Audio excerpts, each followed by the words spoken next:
Watch scumbag in the red blame the police for pulling cultural appropriation girl's hair. But as we see, it was actually the guy in the red that did it. That's what happens when the middle class try to act tough. This is what it actually looks like to the rest of the country. This week, the police issued a bill that would give them more power to control peaceful demonstrations. Not sure, but you might want to tackle the non-peaceful protests correctly first. Maybe tackle people setting things alight, pulling down statues, knife crime, muggings and murders. Then look at peaceful protests.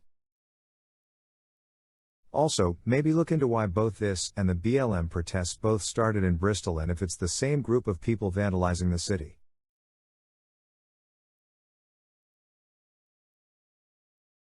The BBC totally missed the point, that it's difference of opinions they need working there. Not just a token northerners that still vote left-wing. However, still having internal issues with the middle class they do employ.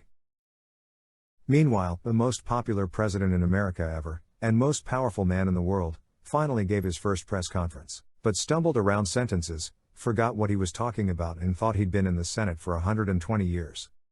While the media printed hard-hitting headlines like Biden waves to his family. Biden has opened several more migrant facilities, or as the media called them under Trump, concentration camps.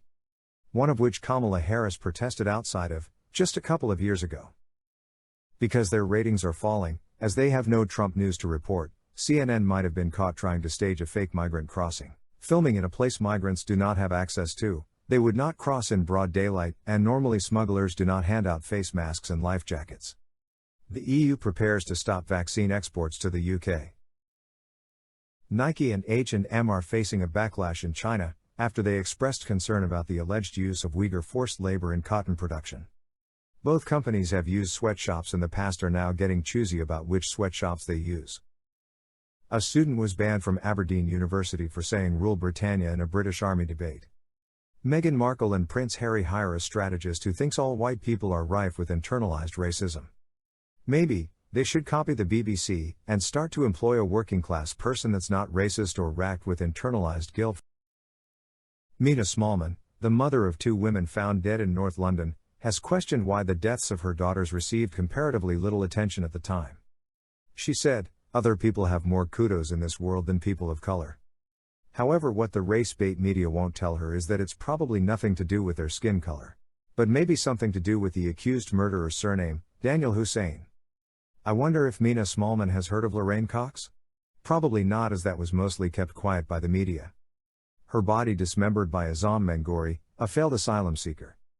The same in America, because the gunman was white, the media like to call this a hate crime of Asians, even though two of the murdered were also white.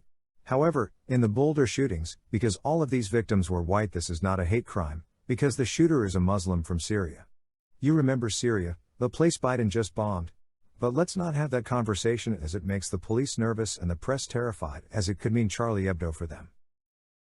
Prince Harry gets a new job, the newly created role of Chief Impact Officer at the San Francisco-based BetterUp Incorporated, which sells companies employee coaching and mental health help. It's good that he can walk into these high-powered, high-paying jobs without the relevant qualifications or experience. Let's hope he learns about gaslighting. Yaphet Kotto. R.I.P. A great actor and one of the best Bond villains of all time, Mark Zuckerberg and Jack Dorsey said at a hearing that they believe in free expression. And Twitter has culpability for the Washington riot. Nothing will happen to them because they are well connected, as Biden's administration is full of big tech executives, nothing dodgy about that. And finally, Freddie Mercury, the seal that was rescued after a fishing lure got caught in his mouth, has been sadly put to sleep after a vicious dog attack. QC Rebecca Sinclair tried to keep her identity secret, but it's okay, as she said sorry. He was originally returned to the Isle of Sheppey, but kept returning to West London, as he enjoyed interacting with the locals, but the mad dog didn't care for anyone's safety, and neither did the pet. Freddie Mercury, rest in peace.